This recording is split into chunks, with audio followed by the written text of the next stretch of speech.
Salam, sidang jemaat yang dikasihi Tuhan. Semoga kita semua dalam kondisi yang sehat-sehat, keberkatan dan senantiasa mendapat penyertaan dan perlindungan daripada Tuhan.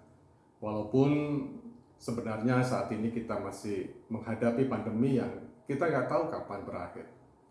Saudara yang terkasih, banyak kita di antara kita, entah orang yang di dalam Tuhan atau yang percaya kepada Tuhan, pasti pernah mengalami permasalahan di dalam kehidupannya. Ketika kita mengamati, ada beberapa orang yang oleh karena masalah hidupnya menjadi hancur, berantakan, dan tidak karu-karuan. Tetapi tidak jarang kita juga menemukan ada orang-orang yang justru hidupnya menjadi lebih kuat, bertumbuh dengan luar biasa oleh karena permasalahan yang dia hadapi. Apa sih yang membedakan antara orang yang gagal dalam menghadapi permasalahan dan orang yang menang menghadapi permasalahan? Perbedaannya adalah bagaimana cara mereka menyikapi permasalahan tersebut. Terkait dengan konteks ini, saya ingin bacakan satu ayat di dalam Filipi pasal 4 ayat yang ke-6. Demikian firman Tuhan. Janganlah hendaknya kamu khawatir tentang apapun juga, tetapi nyatakanlah dalam segala hal keinginanmu kepada Allah dalam doa dan permohonan dengan ucapan syukur.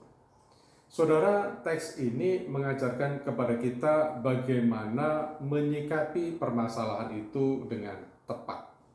Yang pertama, tadi teks ini berkata, janganlah kamu khawatir tentang apapun juga. Kalimat ini mengajarkan kepada kita bahwa ketika kita punya masalah, janganlah fokus kepada masalah itu. Ketika kita fokus pada masalah itu, kita akan melihat bahwa masalah itu begitu besar. Masalah itu sulit untuk kita kalahkan. Dan pada saat yang sama, kita merasa bahwa kekuatan kita begitu lemah, kita begitu kecil, dan kita nggak mampu menyelesaikan persoalan itu. Tetapi yang benar Tuhan katakan, fokuslah pada kebesaran kuasa Tuhan. Ketika kita fokus pada kebesaran kuasa Tuhan, maka kita akan melihat kuasa Tuhan yang luar biasa, yang melingkupi kehidupan kita. Ketika kita fokus kepada kuasa Tuhan, kita akan bisa melihat bahwa penyertaan Tuhan yang melimpah atas kita juga memberikan kekuatan buat kita untuk kita bisa mengatasi permasalahan apapun yang ada dalam kehidupan kita. Jangan fokus pada masalah, tapi fokuslah pada kebesaran Tuhan. Yang kedua, teks ini juga mengatakan begini, tetapi nyatakanlah dalam segala hal keinginanmu itu kepada Allah. Teks ini atau kalimat ini ingin mengajar kepada kita, kalau engkau punya masalah, nyatakanlah, curhatlah kepada Tuhan. Saudara, memang curhat kepada manusia itu ada manfaatnya, ada gunanya, dan kadang-kadang memberikan kelegaan kepada kita. Tetapi bukankah kita juga sering menemukan curhat kepada manusia itu kuranglah cukup? Kenapa? Karena memang manusia adalah makhluk yang sangat terbatas. Tidak jarang ketika kita curhat kepada manusia, apa yang menjadi kebutuhan kita tidak terpuaskan dengan sempurna. Bahkan kadang-kala kita mengalami kekecewaan karena orang yang menjadi tempat curhat kita ternyata tidak bisa dipercaya. Itu sebabnya ketika engkau punya masalah, nyatakanlah segala beban pergumulanmu kepada Tuhan. Curhatlah kepada Tuhan. Nyatakanlah kebutuhanmu kepada Tuhan. Itu yang kedua.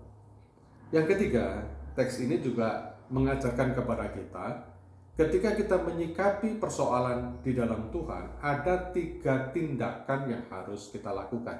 Yang pertama, doa.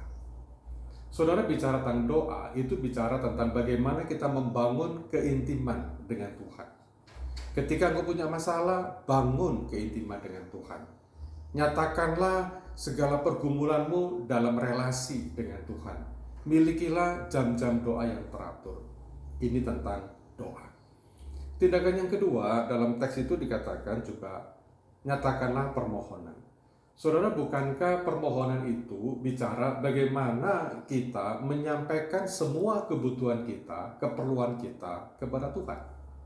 Engkau bisa menyatakan apapun yang menjadi pergumulanmu, apapun yang menjadi bebanmu, nyatakan semua itu di dalam permohonan kepada Tuhan. Tindakan yang ketiga adalah ucapan syukur.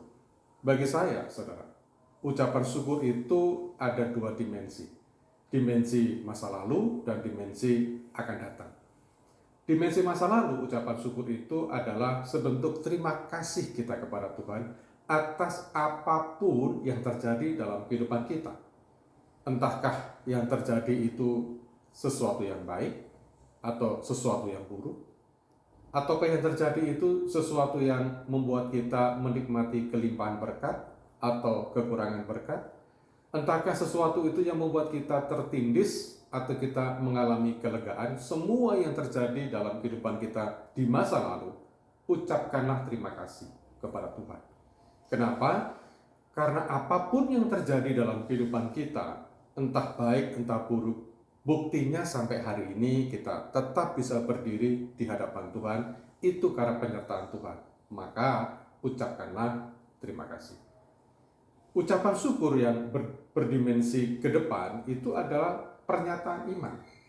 Ketika kita mengucap syukur untuk apa yang ada di depan kita, yakinilah bahwa di depan Tuhan telah menyediakan banyak hal yang baik kepada kita. Dia telah menentukan sesuatu yang indah buat kita.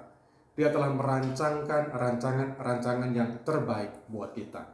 Walaupun hari ini kita belum tahu, belum melihat, tapi yakinlah bahwa di depan sana Tuhan telah menyediakan sesuatu yang luar biasa buat kita. Itu sebabnya ucapkanlah syukur bagi rencana-rencana Tuhan di masa depan kita. Saudara, pada akhirnya dalam pesan gembala kali ini saya hanya ingin mengatakan, ketika kita menghadapi permasalahan, jangan fokus pada masalah itu, tetapi fokuslah pada kebesaran kuasa Tuhan. Ketika mata iman kita tertuju pada kebesaran kuasa Tuhan, tidak ada masalah yang tidak bisa kita selesaikan. Kiranya Tuhan memberkati kita. Haleluya. Amin.